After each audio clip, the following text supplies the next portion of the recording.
background. It looks like a junior high like portrait background. Looks like you're holding a It's got those dildo. pastel colors. Don't use all your lines right now. Wait until we go live. Lines. Well, no, Too we are bad live. before We are live now, so. all my good lines were used before we went live. Yeah, it's true. All right, all Then right. the show goes live, and you're like, Got to tone it down. deep thoughts. I'm hosting the show. Ooh, who's in I Crofton's got intro? $10. It's my intro. It's got his large phallic symbol microphone.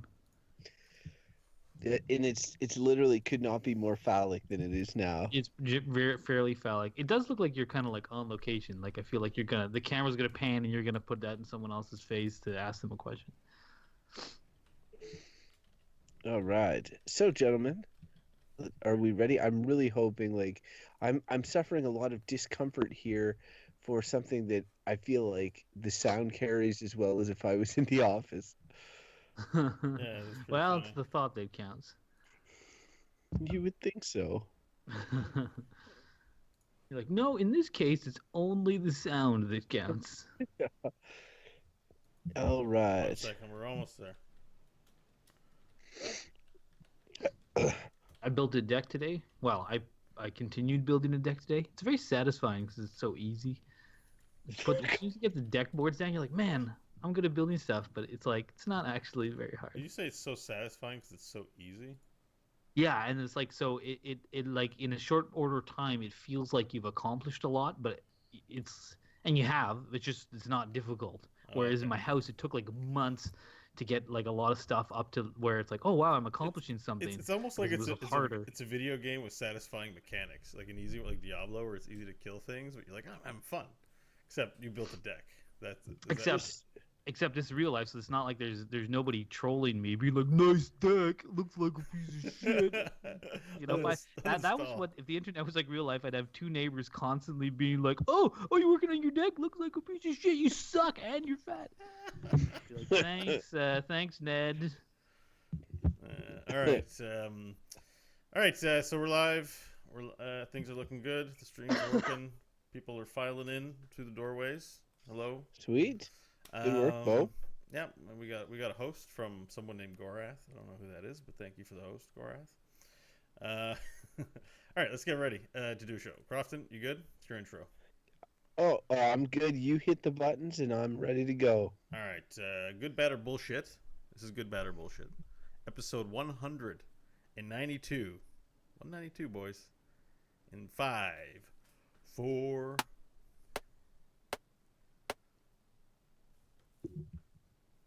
Hello, and welcome to the Good, Bad, or Bullshit podcast. My name is Crofton Steers. I am your host with the most. I am the ice cream of this podcast, if you will. With me, as always, my two co-hosts. I'm talking about the broccoli of this podcast, Mike Hodgins. Mike, welcome. Broccoli, eh? It's like good for you, but has a small amount of arsenic in it. Yeah, that's right. And the Doritos Nachos Extreme of this podcast, I'm talking about Bo Schwartz. Welcome, Bo. Yeah, you forgot to include the Mountain Dew Code Red on the side. To do flavor Mountain Dew Code Red. How is everyone doing today? I'm doing great. I think I'm doing well, and I think that those comparisons are somewhat apt. Mike, we talked recently about food and convenience foods, and he was like, just give me the nutrients that I need to survive. Bo is like, it's all about the disgusting artificial flavor journey, and I'm about sweets. Hang on, what are you again? Sweets. Ice cream. He was ice cream. Oh, he's ice cream? Yeah, but also during that episode, I talked about how much convenience foods I've consumed. A lot of them. My grocery shopping looks used to be like he's a box of broadcasting 20 from the Pogos. inside of an ice cream barrel. This is Look, Crofton Steers live Yes, from an sir. ice cream container. If I eat my way out, that's the only way out of here. Yeah, it's you have noticed my background. It is a little unusual. I'm trying something a bit different this week. We will never speak of it again.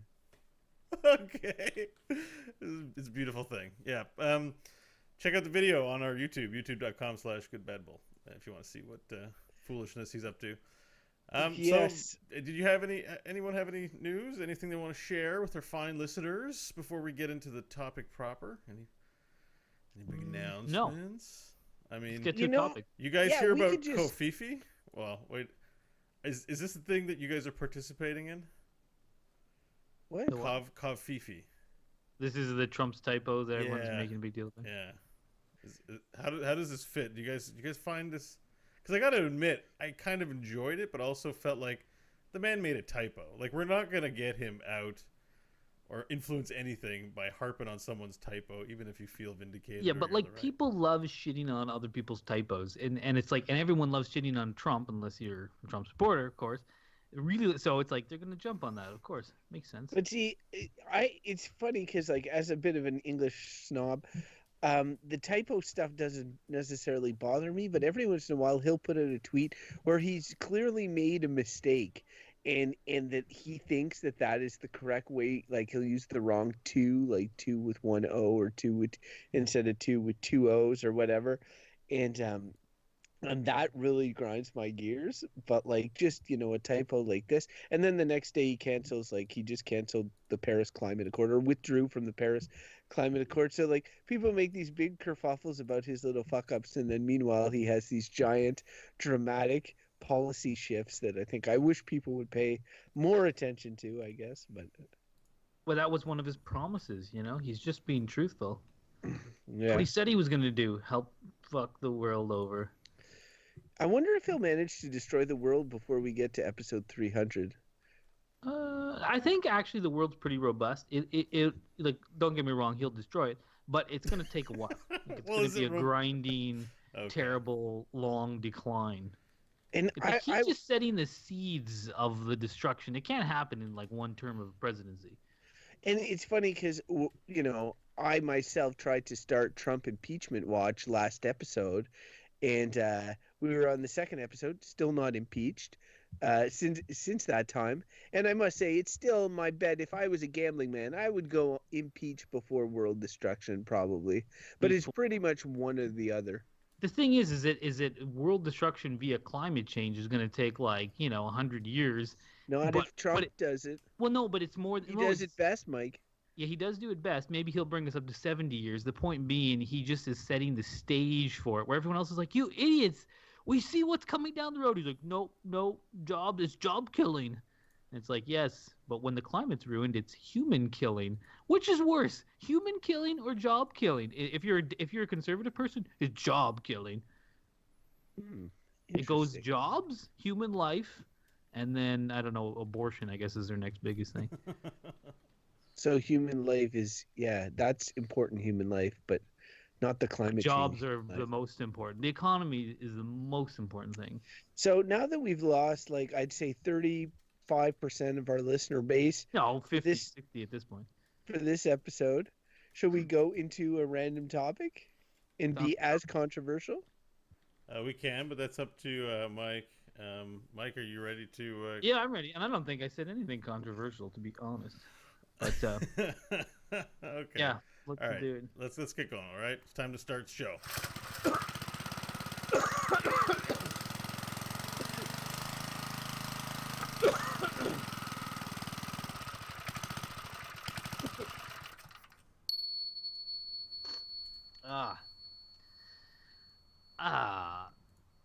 IKEA.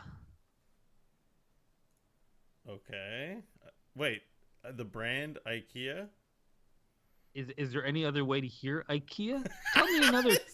When I said IKEA, what did you think of? Something that wasn't all right, hang on. IKEA? Like, what else could it be? Let's back it up a little bit. Let's back it up. We don't often get like brand or proper name topics. We often get generic topics that are, like words or ideas or concepts. So this is interesting. When was the? But there's nothing else like IKEA. It's the only thing like IKEA. I agree, and this isn't a negative thing. It's just I'm noticing that this is a subject that is a branded thing, and so what was the last one we did? Like Star Trek or World of Warcraft? Like it's been a good long while since we took an entity and decided to give a verdict on it. It's a notable event today. It's a special episode. Yeah, and like no hard. I think that's testament to the vastness of IKEA, both physically, I always get lost in it, eh, or in terms of like social and societal impact. People know what IKEA is, and it's not like Coke or Pepsi that are also huge brands that have tremendous societal impact. It, there's nothing really like quite like IKEA. Like there's no chain, at least in Canada, um, that has this same business model. That's not to say that IKEA is the only place where you can, buy a couch or something. You can buy a lot of what's in IKEA in other stores, but the way that it's presented, delivered, the way the flat packs, the way you assemble them yourselves, the breadth of stuff that they sell, all of that makes them somewhat of a unique, Yeah. yeah, unique company to the extent that like I look at my house, and and I think like people of any sort of mild hipsterish persuasion, like IKEA represents the mainstream. And sometimes when my wife and I are looking at our stuff, and I'm thinking, oh man, our house is too IKEA-y, or there's too much IKEA, and that comes from the fact that you can somewhat identify. You're like, okay, that came from IKEA, and that's not necessarily a bad thing. Often their stuff looks very nice. It's just that it's just that it's affordable. It has an often inoffensive style, and so people like myself accrue a fair amount of IKEA. I don't know if you guys have a lot of IKEA, but like our kitchen's IKEA, our TV stand, a couple of other things like are notably IKEA in my house.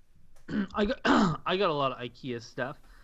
Whenever I think of IKEA, I think of that scene in Fight Club where he's like goes panning around his apartment as it fills with like IKEA stuff. It's sort of like a critique of like mainstream middle class kind of living, and it's funny because in some ways, I'm like yeah, I'm and because there's a lot of stuff I like about IKEA. I'll be honest right off the bat, um, and like for example, I like their store. Like if you go to IKEA versus like, I think that the closest other thing is a department store. I don't know what some of the big American ones are, but like maybe like one people in the U.S. would know, like Walmart? Nordstrom or something like that.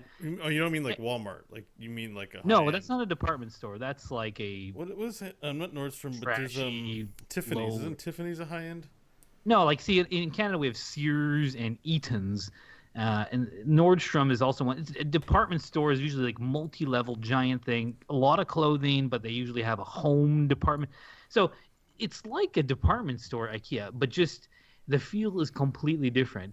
The whole like walking through the maze thing with like displays, I'm like, I really like that. Like I don't know why I like it. And then you come halfway through it and you're like, God, I'm stuck in this maze, and then here's a restaurant full of really cheap food, and some of it's actually not bad, some of it's really shitty, but there's a restaurant in there, and then it's like you go to the end and there's like cheap ice cream and hot dogs. There's two restaurants, so you're like, because you're stuck in this department store forever. But aside from that, why you see the like again, I think about that scene in Fight Club, kind of around, and all the the IKEA furniture popping up, and I have quite a bit in my house, and I think honestly they actually employ good design principles. Like some of their stuff is pretty cheap and crappy, but a lot of it is affordable and actually has a modern style, which is nice. And I think that that's legitimately true. Whereas like sometimes you go around Sears or I don't know, these other places, and stuff just looks like your mom's stuff from the 1980s, and you're like, why are they still selling stuff that looks like that? It's crap. That's what I tend to think. And it's like IKEA, I go in there and I'll be like, oh, this is interesting. I've not even seen something like this. And it's like, oh, it's only $100.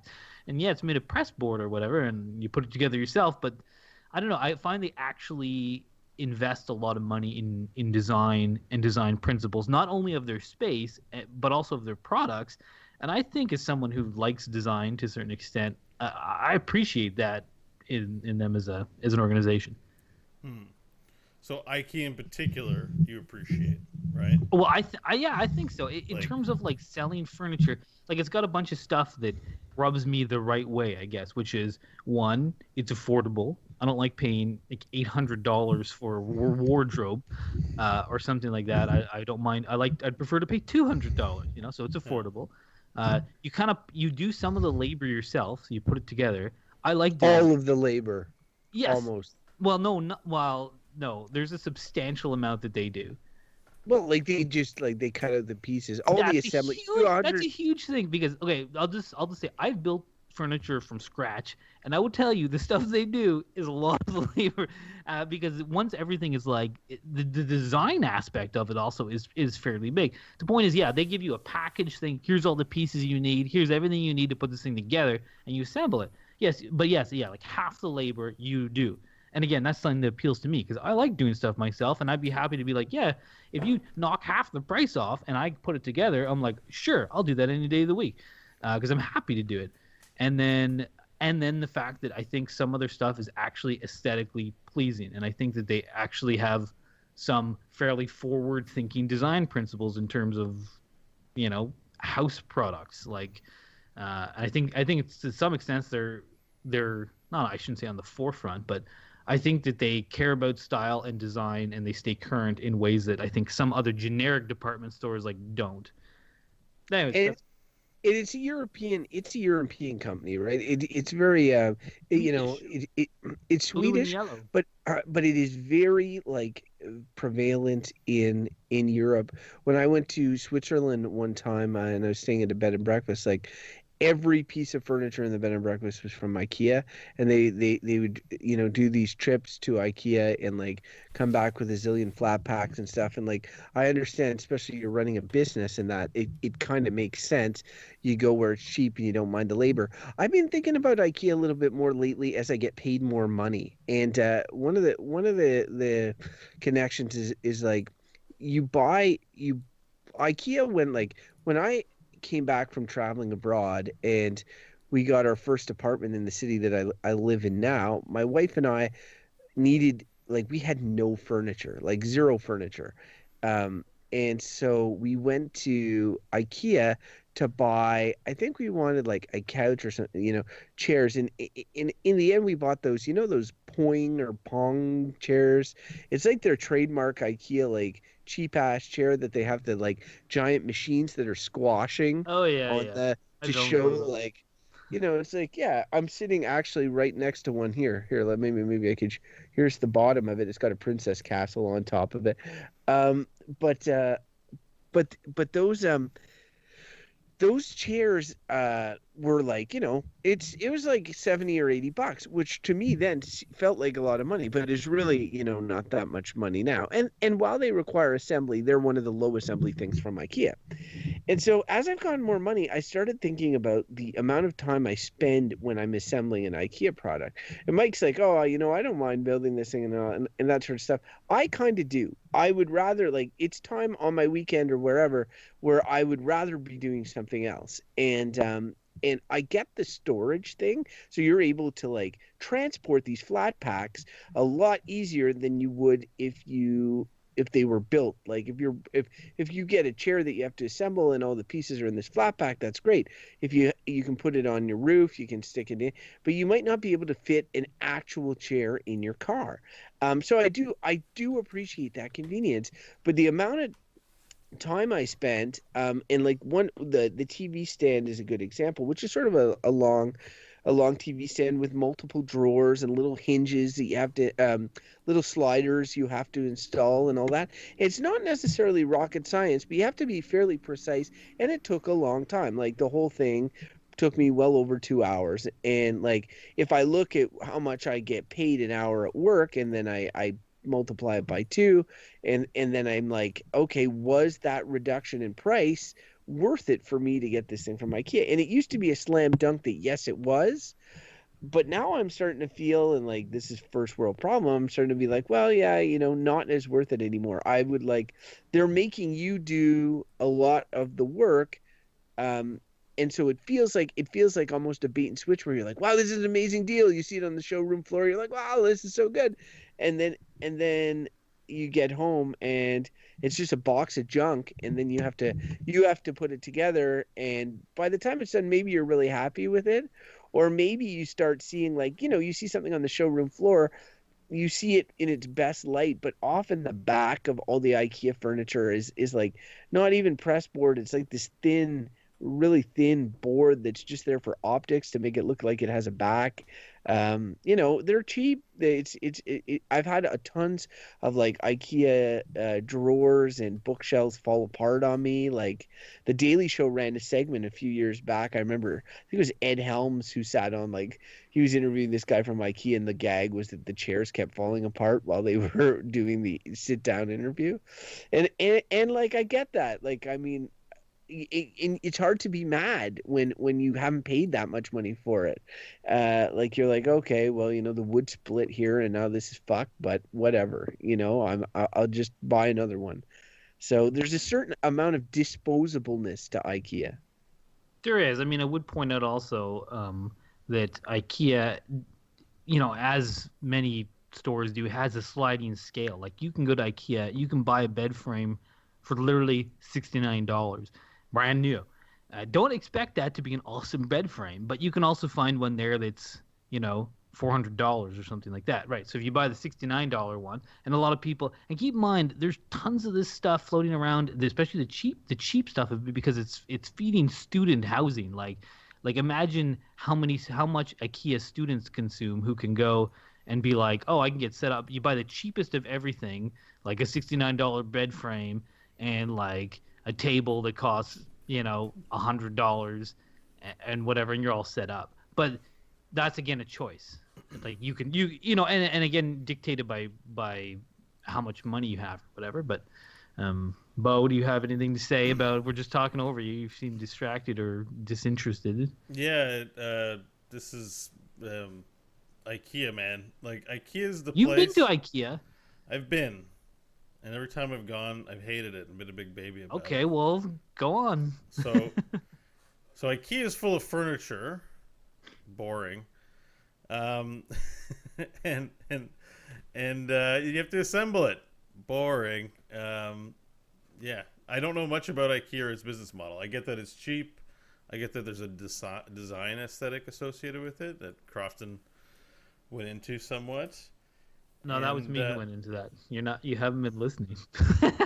No, I haven't. IKEA for me is like, it's horrifying. I really strongly dislike IKEA quite a bit. There are times when I dislike it too, because it's like always has a million people in it. Is that part of why you hate it? Well, generally I dislike furniture. I have this thing when I'm talking about furniture that if it's more than 2 minutes long, a conversation, I have a hard time paying attention. But you were just complaining about your well-used office chair that's falling apart before we started. I need a new one, and I don't want to think about it too much. Yes, my office chair has seen heavy wear and tear. Heavy wear and tear. The bolts. And now it's falling apart. Do you know where you could get a new office chair? I'll tell you. No. IKEA. I'm not going to IKEA for an office chair. Well, where are you gonna go? I just need somebody to deliver it to my house. I really don't like we have a place called The Brick in Canada. I've been there. Basically, whenever I've been in a relationship, the person I've been in a relationship always wants to buy furniture, and I dread it because I hate going and trying this. What does this chair feel like? And what is this like? And I appreciate good furniture, but I don't want to select it. I don't want like the conversation about deciding. Like, I hate it so much, and the fact that I'm sort of like that with clothes. IKEA is the fetishization of furniture, of this this specific aesthetic. It's hard. I'm strongly biased on this topic. It's very hard for me. So then, what do you let furniture? Your furniture choices are dictated by what your neighbor puts on the curb, basically. Pretty much. Whatever I have as furniture is what I have. Like, I don't. The table I'm recording on right now is the dining table that used to belong to my grandmother. She passed away. I ended up with the table. It's just the table that I have that I use. I don't use it as a dining table. It's a computer table. I have the most uncomfortable couch in the world that I really wish I would replace, but I haven't. And yeah, my office chair is destroyed for the most part. Like it's not I serviceable. like how you're complaining about all the shitty furniture you have, but then you're like, but I hate getting furniture. I just feel like what you're saying right now is like, oh, I hate furniture. God, my furniture sucks and is uncomfortable. I wish I had new stuff, but I hate going to get it. Yeah, and then you that's pretty just much gonna it. live with this terrible I'm a like giant you're gonna man loop. child, Michael. I'm a man child. Yeah, Man children So don't get couple furniture and don't enjoy shopping for it. couple of things here, because I appreciate what Bo's saying based on the fact that that's how I feel about clothes. I hate clothing shopping, but I actually quite like having nice clothes, like or in clothes that I like. But I hate shopping and trying it on and making the stupid decisions. So I do appreciate that. But then the argument, like that's furniture shopping, and then the argument becomes, okay, so you got furniture shopping. Does IKEA provide a better version of that or a worse version of that than other stores? And Mike went on about the design element of the store and stuff.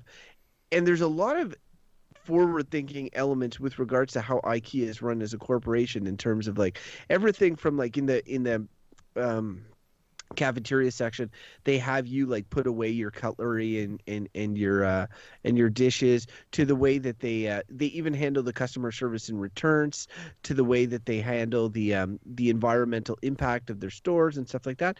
They're a fairly forward thinking organization, and I'd say that the design sort of extends to layouts. Now the thing I hate about IKEA is no matter how sort of they set up their layouts, it's always, because the store and again the store in our area is a particularly huge one, because the store is so big, it's always annoying to go there, because you want, like, it's like if you don't know all the shortcuts and memorize everything and you want like one thing, like I find IKEA makes furniture shopping in that more complicated for me. But I can understand how some people would make the reverse argument and say like, oh, it's laid out super intuitively compared to other stores. Like there's all these designated sections. There's quick ways to get to stuff or whatever. And so for them, maybe for somebody like Bo, IKEA is the quick and easy way to get furniture, as opposed to going to the Brick, for instance, where you have a salesman approach you and do a big sales job on some shitty table. There's no salesman that's really going to approach you in IKEA other than the people that are there that you approach to like have them help you design your kitchen or some shit like that. Yeah, no, the Brick is not an easy option. There's nothing easy about a world full of choice in a giant playground full of furniture. There's nothing easy about that place. What's becoming clear to me is that it's like, like I like this kind of stuff because, if anyone who's listened to this podcast knows, like I like to build things, and I mean I've basically built a new house that I'm living in. I really enjoy space. Listeners, sorry, you built a deck today. I built a deck. I'm working on a deck that I built. I built a lot of stuff. I built some furniture. Built basically the whole house I'm living in. I really like this, and I also like designed it. I like space, and I like how I feel in. No, it's true. It sounds dumb, but it's true. I like feeling comfortable in a well designed space. Like you could sit in a room, that's a box or whatever with a tiny window, and you could be happy enough. But I would be much more happy in a nice, like, open with big windows and light streaming in. Like comfortable space makes me feel good. And I think having like furniture that fits the space, and especially well designed furniture that looks nice and has an aesthetic that fits what you're going for, that stuff all makes me happy. I like it, and that's the thing. Clearly Bo does not.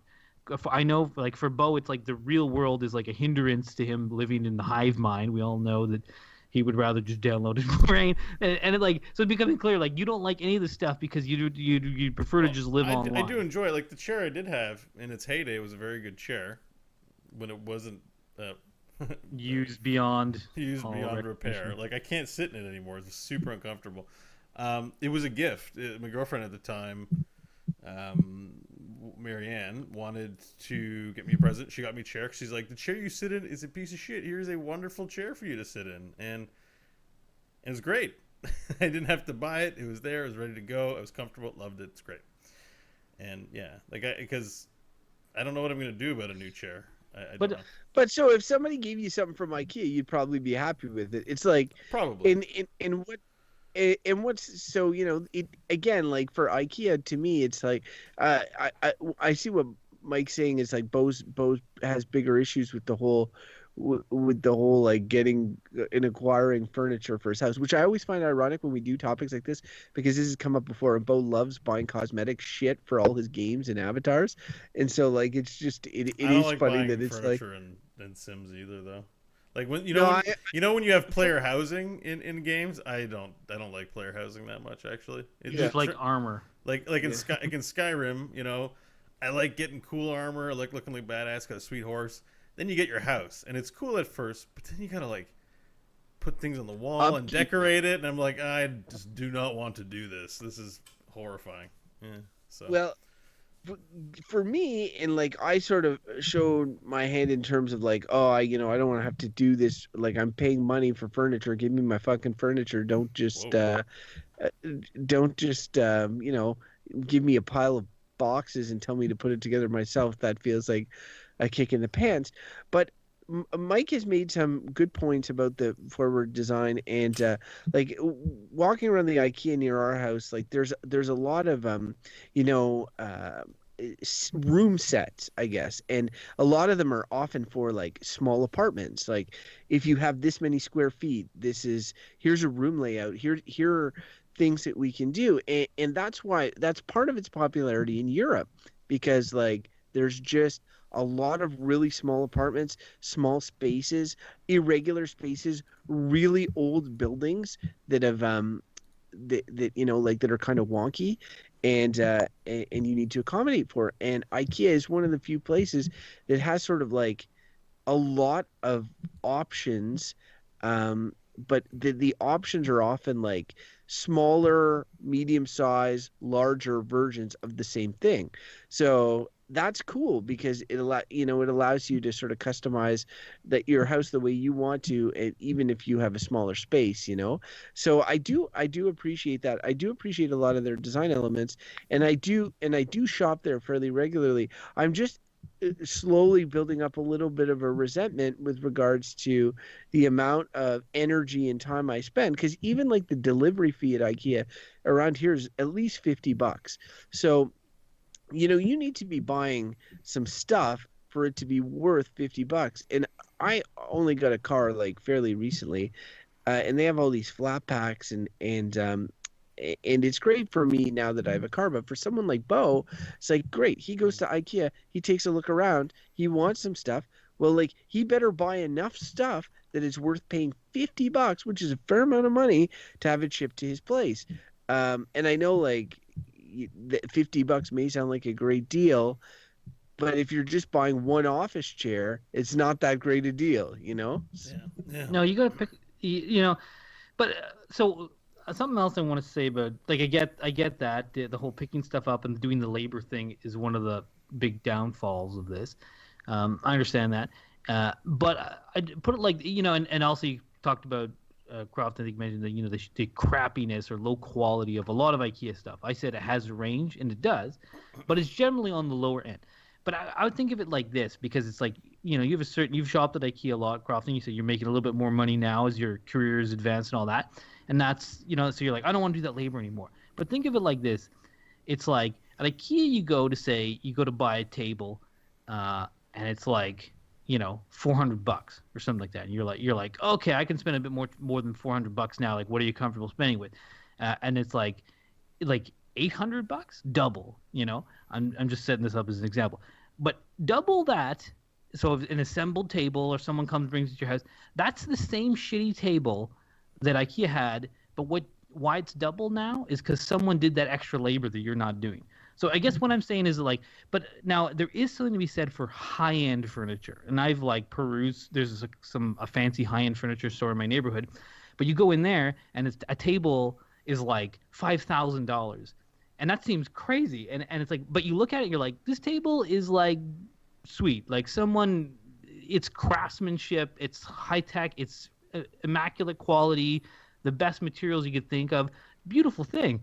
But do you want to spend $5,000 on a table? Some people certainly do, and have the money to do it. But I mean, that's the leap. So for me, it's like if you're like, I make a bit more, I'm willing to spend twice $400 for a table. You're essentially just going to get the same shitty table, just someone put it together for you, and that's fine. But I think it's like it's like, so again, if you care about like aesthetic and quality stuff, you have to like quadruple the price to get something that's actually better than IKEA. Like if you go to the Brick and get something there, that's basically IKEA. It's just had more labor put into it, and you're just paying for it, so it's more expensive.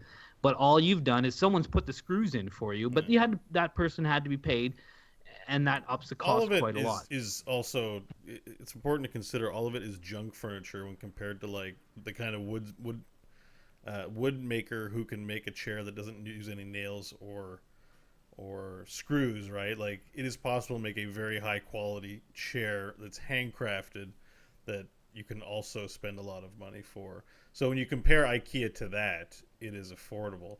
And something that came up while you were talking, Mike, and I don't know if either of you guys have insight into this, but the IKEA stuff's packed pretty efficiently in the boxes they get. Like, if you have, like, I imagine any kind of table would have its legs removed to ship, but some of the types of furniture, they do need to be broken down into smaller boxes to cut down on shipping costs, because I imagine volume plays a role. Like, you can't ship any of this stuff. It's the flat packs. It's what is yeah. The flat, they save a lot of money. Design them in such a way that they're like, there's a lot of design work that goes into even packing these things. That's what I mean. Or the design of the item so that it can be packed that way. Or the weight. They almost like reverse engineer it. The weight too, like the materials they use to make, like if per product they're shaving off a pound or two per box. Well, that's less money that it costs. I honestly think weight is less of an issue because they're not flying anything, and like on a cargo. Because I saw something in one of their stores where they're talking about their flat pack system, how they essentially can eliminate, per year, I don't know how many, a couple of like massive container ships worth of transport because of just their packaging system, and that's part of their environmental, leanings or trying to be a good company. And I can appreciate that, because it really does. Volume is the biggest thing on transport ships. They can take an immense amount of weight, but the more stuff you can put on it. So, and that's interesting, but it also, some of the negative, I have a soft spot for IKEA. I like it. Whenever I go there, I kind of feel like, oh, the possibilities are nice. I like to see how they set things up.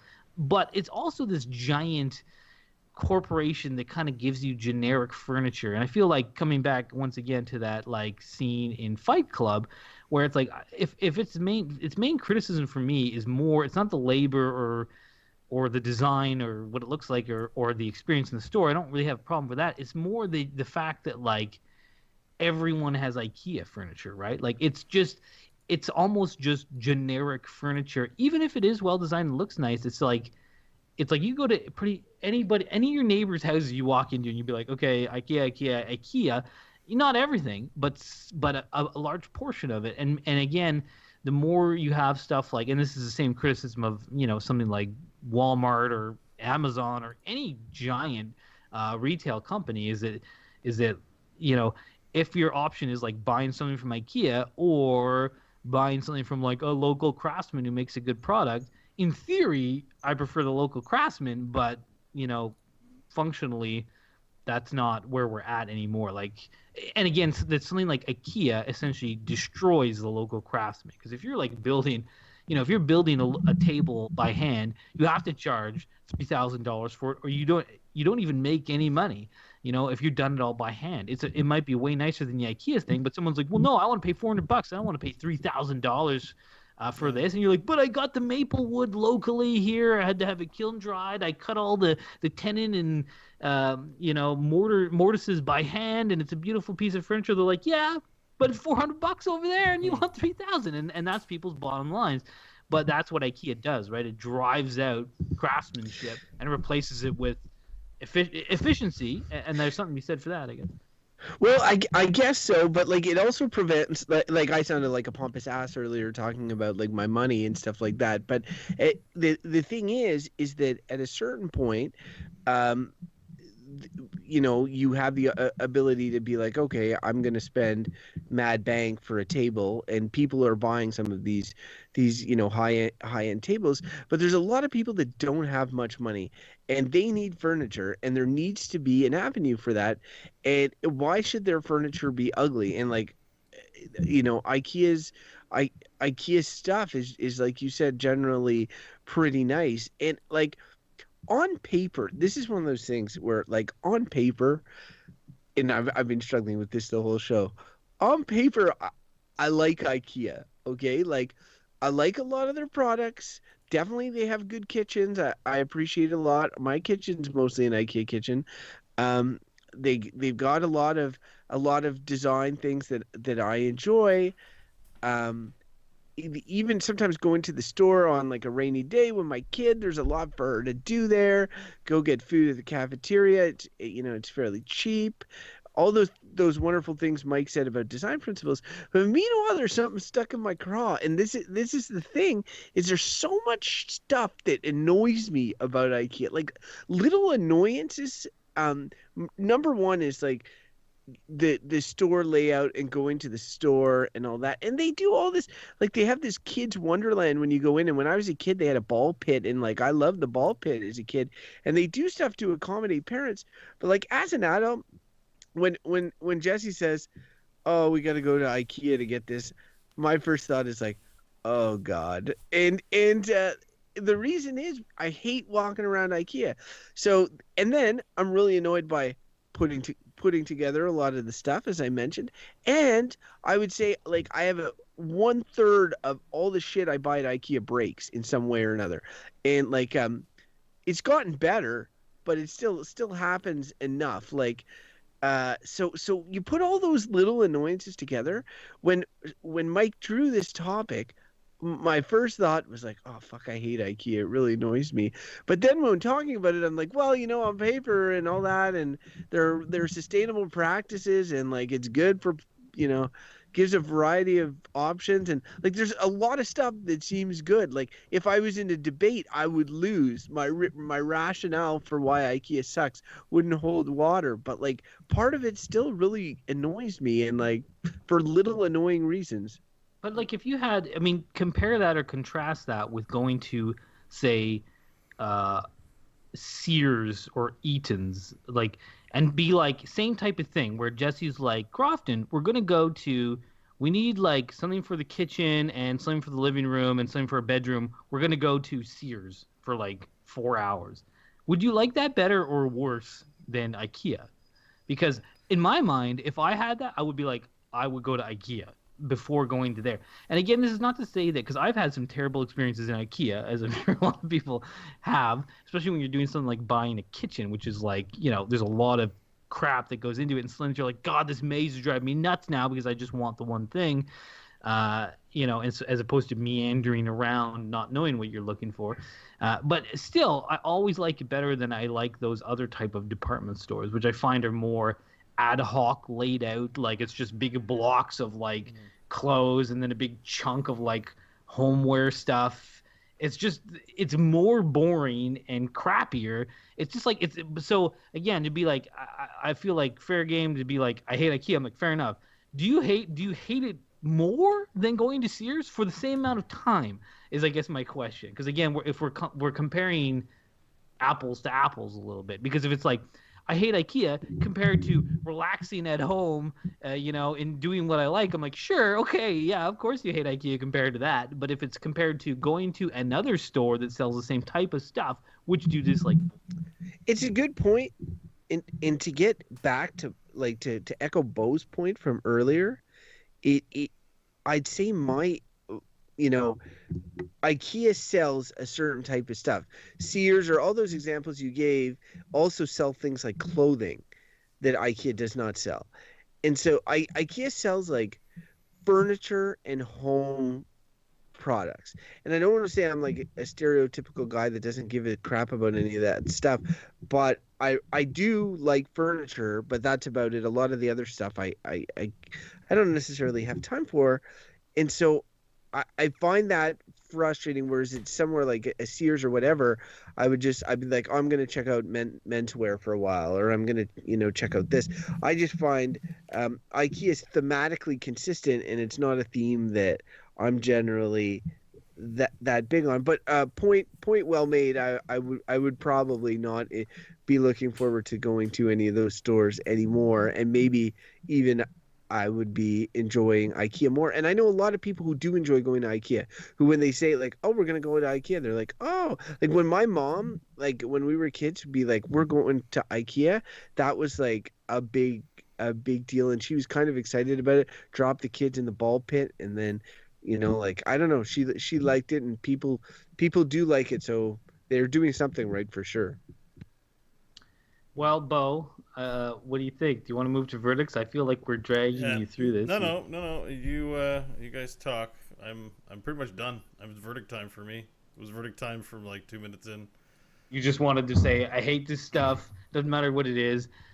You'd rather just be alone. I've been searching. I've been listening to you guys speak and searching for stuff to say, but it is so disinteresting to me that I don't even really have much negative to say about it. Essentially, you just want to be in like a mucus chamber with an oxygen mask and a direct neural link up, and that's what the furniture you want. It's almost worse. Like I remember I had an English teacher, Mrs. Shales. I don't know if you remember her from Philemon, but she's like, I'd rather read something that pisses me off than something that doesn't make me feel anything.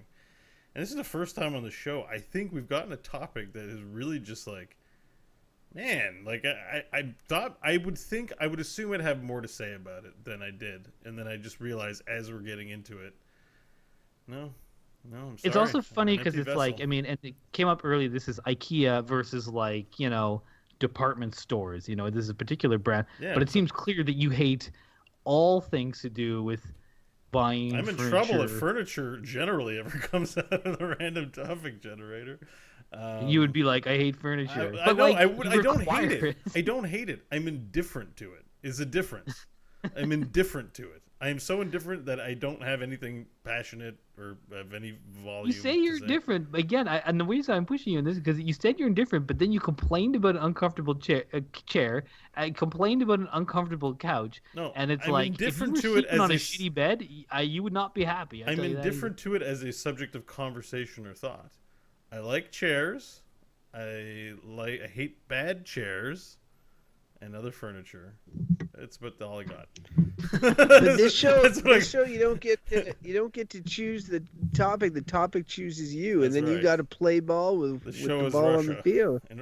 So distant. He can't even bring himself to talk about. Can't even muster it up, man. I'm like, why he dislikes it, because I'm still not quite clear. I got a flancid limp penis over here. It's doing nothing on this topic. And you know what? And speaking, like, just to expand on this and going to pre-show, we spent a long time pre-show talking about Bo's very used office chair, and like it's essentially broken. Like, so we never talk about furniture, the three of us, but Bo sent us messages today. Was like, hey, does anybody have an office chair? Mine is like seen a lot of wear and tear, and I'm just crossing my fingers that you guys say yes, I'll drop it off, or we'll arrange a time to for you to pick it up or find someone.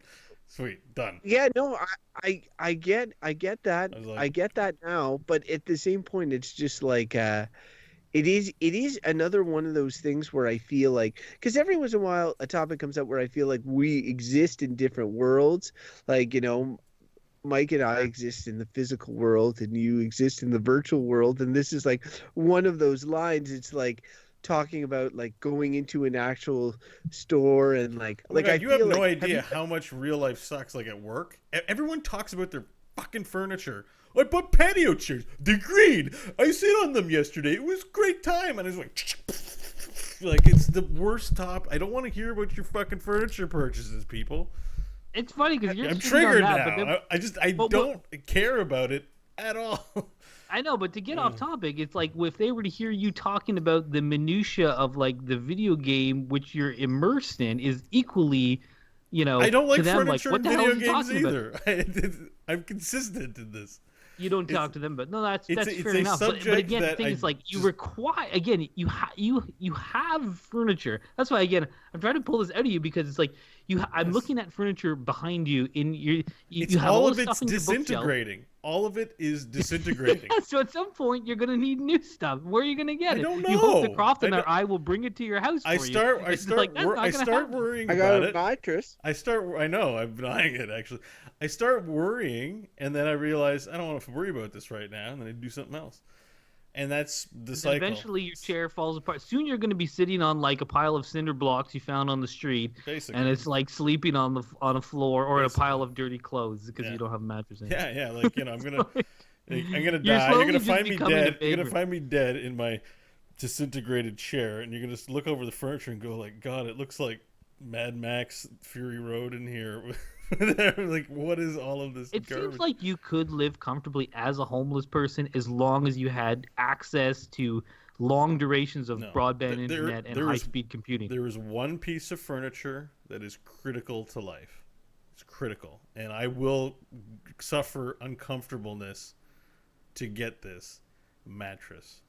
And I went a long period of time on a, remember when I lived on Sacré-Cœur, and I think I was living with my sister, and my bed mattress was literally that thin, and it was on the floor, and I'm like a 28-year-old man, like, buy yourself a bed. And I was like bringing girls home. I was bringing girls home for romantic encounters on this basically napkin on the floor. Embarrassing. Well, I wasn't embarrassed. Single I didn't ladies. even think about it. Like, it registers so small on my scale of importance that I wouldn't even consider it. Now I look back and I'm like, I don't know. It'd probably be nice to bring back someone to a comfortable bed. That seems like a house that that looks nice and feels comfortable. That's not gonna happen. But it seems like a considerate thing to do, right? But I'm embarrassed for myself. So that's and also it's just great to sleep on. Forget with other people. It actually just really improves your life a lot to have a mattress. Yeah, I agree. Beds are important. And you know where I got my bed? I hate One guess. Mattress Mart? No, IKEA. Oh. Damn it. Anyway, I got mine at Mattress Mart. Let me tell you, You I hated it, but I will cheap endure whatever I have to make sure I get a good mattress in life if this one ever goes. Keep in mind, I've had this now for a solid 10 years. I don't know how long you're supposed to keep them, but... I don't know. The IKEA one has a 25-year warranty. It's Okay, pretty comfy. just 1 second here.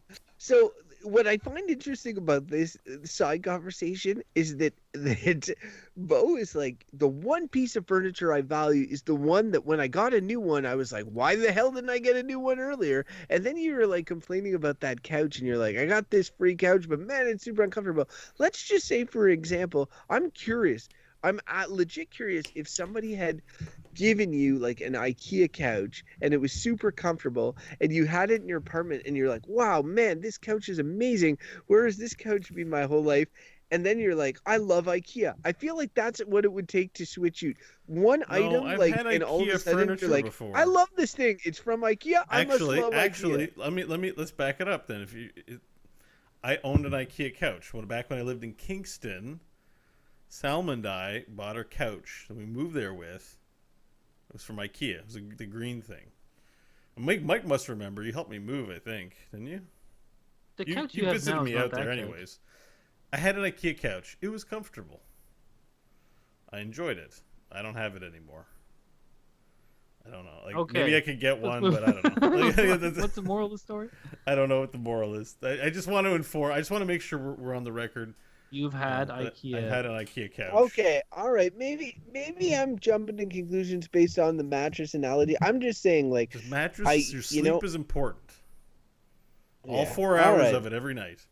Yeah, and I guess for me, it's just there's more things that are important than that. Like I've had, recently I got a couch, and it wasn't at IKEA. It was at a higher end furniture store. It's I really like this couch, and because it's like, and I've had a lot of other couches that I had just got from people. Like my parents were like, we're getting rid of this couch, so I'd put it in my whatever house and sit on and be like, yeah, it's comfy, but it didn't fit the space or I didn't like the aesthetic or whatever. But now that I have one that like I bought, I'm like, I like it. So the same thing about like getting a bed. It's like sleeping is important, but I also be like, eating with your family is important. And if you have like comfortable chairs at your table and a nice table, that's a nicer experience than eating on like your Aunt Thelma's like 200-year-old rickety table that you got as a college student and some shitty chairs you found on the curb. It's just like you can still do those things, but if you have the nice stuff, it's a nicer experience.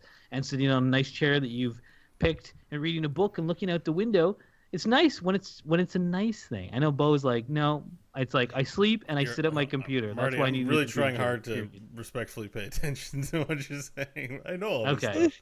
I know All all right, this let's move to stuff. verdicts. There's no All more right. to say on this. All right, we've tried what we can, but I'm insufferable.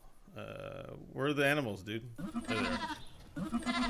Uh-oh, there's gonna be an echo.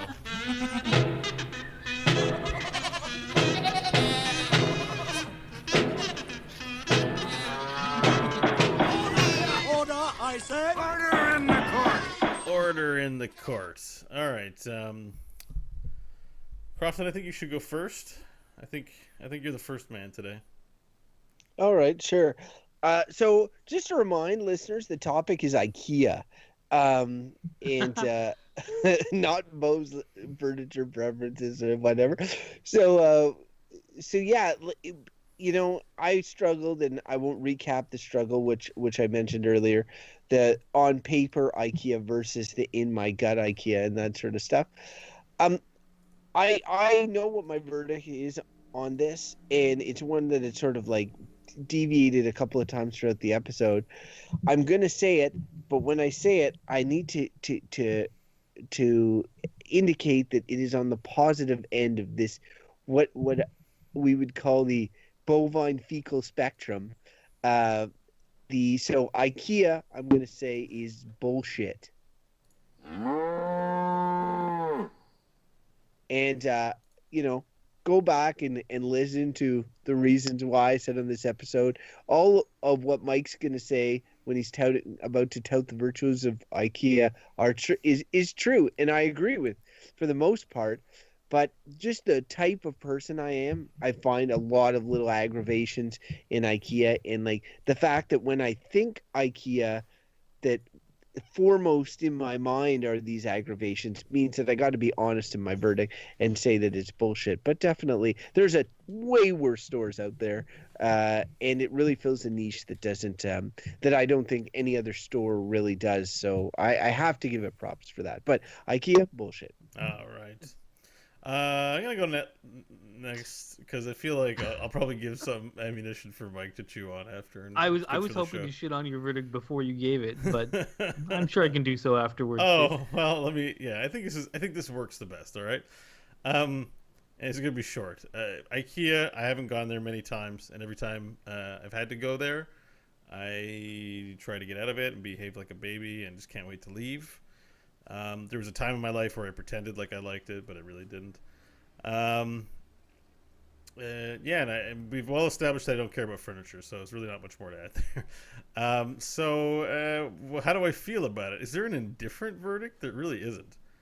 I guess if I feel indifferent about it, I mean, I'm cool with people going to IKEA. There's nothing about IKEA that specifically pisses me off, I suppose. Right? Like, I'm not mad at them for anything. They seem environmentally conscious. They have a design aesthetic that people like. It doesn't offend me too much. So I guess I just got to go with their bullshit. I think this is the bullshit category, and that's appropriate. IKEA's you're full of bullshit, Hans, whoever runs IKEA. There you go. Suck it. Done. It's funny because I feel like you were. It's like you gave it so little thought during the episode. You were trying to say it was bad because of how indifferent you are, but then I think you realized, like, well, I guess I'll just say bullshit. I feel like you were. I don't want to devalue the bad thing, but being like, well, actually, I don't want to devalue our verdicts by just giving one inappropriately, if possible. I mean, wait. Now you're concerned about devaluing our verdicts? What are you talking about? That like 100 episodes. I've always tried to serve my views as honestly as possible. Oh, Bo. Mike, it's your turn for a verdict. But my thought about Bo, why I just wanted to get this up, I feel like Bo was going to be like, IKEA. When I'm there, it's like, IKEA is not a video game that I really like, so I hate it. And that's gonna be like that's how I feel when he's been talking about this. That's what I feel like he's been saying. It's not something I love, so I hate it. It's like I don't love IKEA, but in terms of furniture stores and shopping for home decor things go, in that sphere, I like it. You know what I mean? It's not like I'm like I don't spend all my days like thinking about home decor and furniture and stuff. But when I do, I go to IKEA pretty much. It's like it fills that niche. I'm not going to be like. There's their slogan right there. That's it. I don't spend my whole day thinking about home decor, but when I do, I think about it's IKEA. Pretty much that Dos Equis ad, though, right? But yeah, and that's basically how I feel. Like when I'm kind of like, oh, something's like, my house looks crappy. I hate this old chair. My books are in a pile. I need a bookshelf, and I'm kind of like, I need a couple things for the kitchen. I'll be like, I'll go to IKEA, and I will usually enjoy that experience. If you spread it out, and you go to IKEA like once a year, it's usually a pleasant experience. You need a bunch of stuff. You walk through it, things are nicely laid out. It gives you ideas like, oh, if I did that in my house, it would probably be more comfortable. Okay, I like this little thing here. You do that. You eat some food, and you get some Swedish meatballs where you're like, what the hell are these things? But they're kind of good. And it only costs $4. and then you go and buy your shit, and then you eat ice cream. And then for me, you get home, and you're kind of like, hey, it's like opening presents, and you put it together, and then you like put it in your house, and it changes the feel of the room. I like all that stuff. Again, if it's like once or twice a year, there's been times when I've had to build kitchens for renovation projects where I've been there like 4 times in a month, and that drives you nuts. You don't want to go there all the time. There's part of me that wants to hate IKEA because of the whole, again, like think of that scene in keep coming back to it, in Fight Club, where it's just like the generic like middle class consuming of this garbage, and that annoys me. And I'm someone who I should dwell on that kind of stuff because that's kind of who I am. But in this case, I kind of just have a soft spot for IKEA. I sort of like it. I usually feel kind of happy when I go there and I get something and it feels affordable and I like putting it together. So I'm gonna give IKEA a good. I like it. You're gonna get furniture. Actually, can I add one tiny thing? Because your verdict reminded me. I have a mild dislike of it for no reason. You know when you dislike something for no reason or kind of hate them, but you don't have a good reason to? Like when it's not a video game you enjoy? Which is why I didn't bring it up. But I also just have a gentle bias. I just don't like you. Kind of deal with it. That's all. Hey, I got a question. Yeah. Why, Bo, why was there a period of time in your life where you pretended to like IKEA? Oh, because I was in a relationship and I made a lot of decisions, I think, that were not true to myself because I felt like I had to fill an identity or fill a role in life and not actually align my external expression or the way that I choose to do things with just how I am. Like, sometimes it's very unfortunate the things that I do, but generally speaking, I've been a happier person. Sometimes it's happier person just being like, I don't like furniture. I'm sorry. And like every adult in the world talks about furniture and they're big deals and they're important. I respect Mike. I know he makes furniture. It's not meant to be insulting. I just not interested. I just really don't care about that stuff. So, does that answer your question? Yeah, I also think that you came up with a catchphrase for yourself, Bo Schwartz. Sometimes it's unfortunate the things that I do. But he'd say that probably on a weekly basis to himself. But I will say I think you answered your own point where you said like IKEA, it annoys me, but I can't explain why. Well, I think the reason it annoys you is because it's one of those things where once upon a time, when you weren't being true to yourself, for whatever reason, you decided you had to pretend to like, and then now that you're not that person anymore, it's a reminder of that time. So that makes total sense. That to me makes total sense. Okay. Like when you explain it like that, you don't need to have a reason to dislike something, but it does. It fits in. Yeah, I can't say I had a bad customer service experience there, or I disagree with their treatment of animals, or whatever. Like it's just a feeling based on. So, listeners, if you have a feeling about IKEA, maybe you're like Bo and it just rubs you the wrong way, or maybe you're like Mike and you would really like to marry it if it was a person. Let us know. Send us an email at goodbadbull@gmail.com. Give us your thoughts on IKEA, or fill out a customer service survey at IKEA, of which they have many near the entrance. Tell them how much you enjoyed our show about IKEA on it, please. Yeah. Say, plug our show and then maybe they will like us. Don't forget to put goodbadbull.com when you write it, so they can come, see what you're talking about. Or our Twitter account. Twitter's @goodbadbull, and you can follow us there, just like IKEA will, and send their Swedish goons after us. Goodbadbull.com, like Bo said, is the website. That's where our library, our archive of previous episodes. We're well into the 190s now, steamrolling towards 200. We're on iTunes, we're on Stitcher, we're on Google Play. Listen to us, subscribe, tell your friends, give us great reviews, write little comments, even if they're just like emojis. We love that stuff. We're also all individuals of individual natures. You can follow us individually through our personal channels. Mine is @CroftonSteers, but and that's on the Twitter. Gentlemen, Mike, the broccoli of this podcast, where can people follow you? You can follow me through the maze at IKEA, at which when we reach the end, I will treat you to a 75-cent hot dog. And you can also follow my tweets @MLHodgins. You don't want Mike's 75 cents hot dog. It's not what you think. There are people. It's funny. I've gone there and I ordered a hot dog and a yogurt at the end, and I've seen people in front of me be like, "I'll take 15 hot dogs, please." And it's like literally they're just like bumping them out. 75 cents a piece, man. Cheap. Nasty. So Bo, if people want to hear more about your random rage rantings, where can they find you? They can follow me @Bo Schwartz, and also I'd just like to let people know that it's not 100% confirmed because I'm still working on a plane ticket issue, but I'll be going to Nerdtacular this year in Utah. What is that? It is for like the Frog context, Pants, please. It's for the Frog Pants Network. It's a convention of people who are fans of who are fans and who are part of the Frog Pants community of podcasts. They do a convention every year. Scott Johnson puts it on, who's been on our show before. Of course, every year in Utah, and they do live stream some stuff. So I don't know what I can and cannot talk about, but I'll be there, and there'll be some stuff there. So go to nerdtacular.com and check out all that good stuff.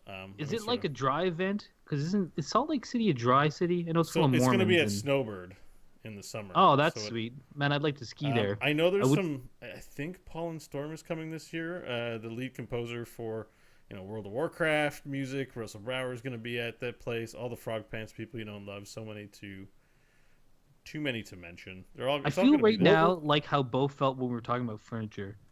What will they sit on? Well, they'll sit on chairs or something. I don't know. It's not my department. They sit on chairs? No there. Maybe it'll be a stand-up event. I don't know. I know that I volunteered in order to save on money to sleep in a hotel room corner. So I don't know if I'll have a bed there or not. But I'll be saving on money, so that's sort of the deal. Wait, a hotel room corner? Yeah. Like the corner of a room? Like I told someone I'd split the fees with them if... they just let me crash in there. But are you telling people about this because you're gonna do some kind of presentation there or something? Well, because right now it sounds like me saying like, "This is tentative, everyone." All right. But I might be going to IKEA this weekend. I'm not sure, but I might. The weekend. It's on June 29th to July 1st. It'll be live streamed. Go to nerdtacular.com for details. There you go. Featuring you? I'm fairly certain. We just don't have the event schedule. That's what I wanted to get to. That's great, Bo. You're great. I just want to be sure that people are there. You're not just watching someone else do something. You're part of the action. Yes, I'm part of the. True. I'm on core. Of course, I'm part of the action. Okay, well, that's what I didn't get. You're like, I'm going to an event. It's going to be fun. See you guys later. It's like, okay, have fun. But are you like you're presented? Yeah. That's great. It's a different thing than going. The event schedule is still being hammered out, so I don't know what. I can't officially say what I am and I'm not doing, and I don't really have an idea, but. Okay. I have some idea because I've been asked some questions. So basically, you should have told us about this next week. Yeah, but I'm excited. I'm really stoked. Yeah, he's excited about it, and like, I mean, who knows? He could have pie on his face afterwards. Like, Scott could say, "Hey, so Bo, we've worked out the final panel here for core. We're gonna have a core room. It's gonna be me and John Jagger on the stage. we need somebody in the back room sort of piping in the sound effects and stuff. No. So we hired someone You obviously to do that. don't listen to Core. I am a key ingredient in this show, let me tell you. Oh no, I'm just trolling you, Bo, which is what I love to do. That's my slogan. Well, where can people Crofton follow you Steers. to troll you? Where can I people already troll said, you? at On the Crofton Steers. I Okay. started Say with it. me. I'm the most important. I have a question, basically. And so, podcast listeners, Crofton has been doing the show. There's a mattress in the background and nothing else, and I can't tell if he's sitting up or lying down.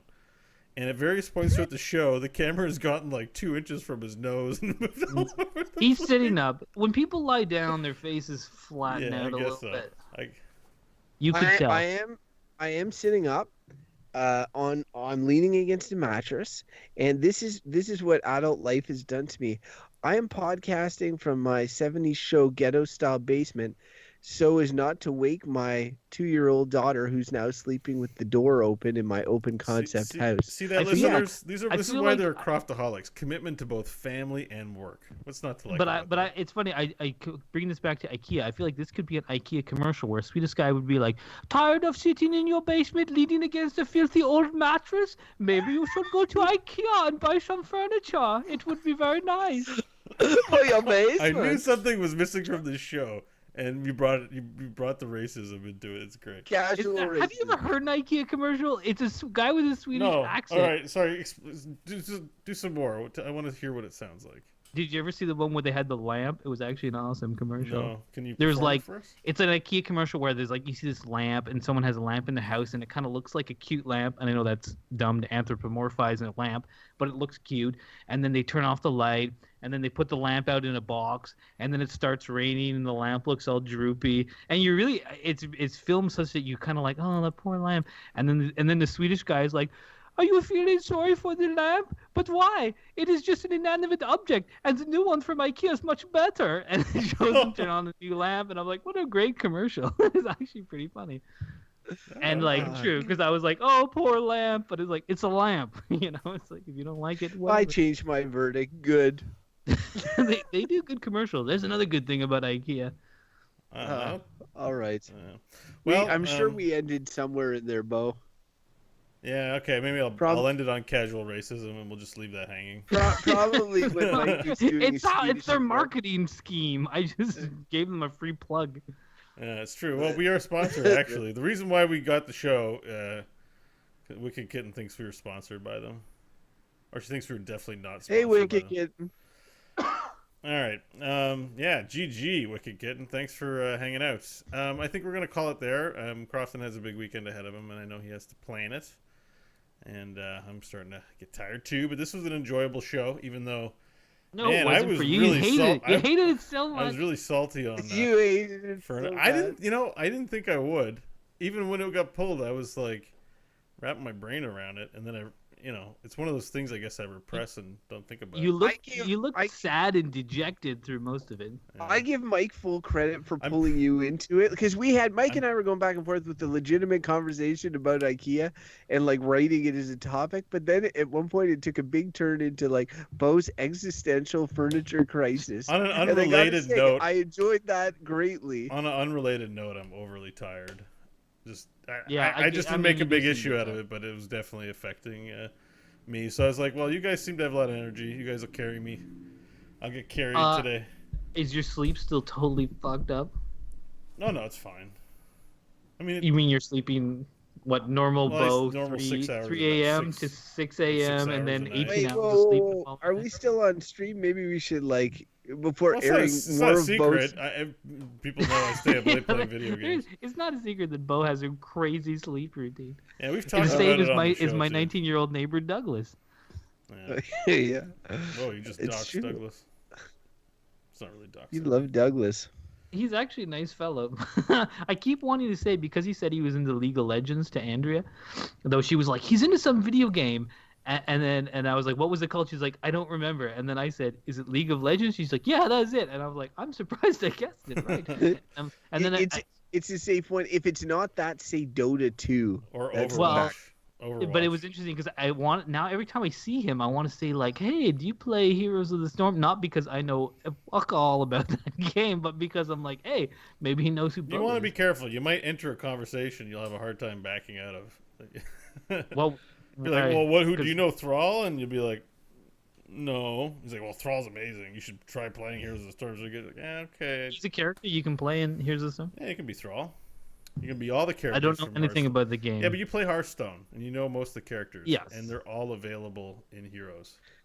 Okay. To play. Rexar, Misha. Anyways, I wonder if Douglas knows who you are. That's what I'm always curious about.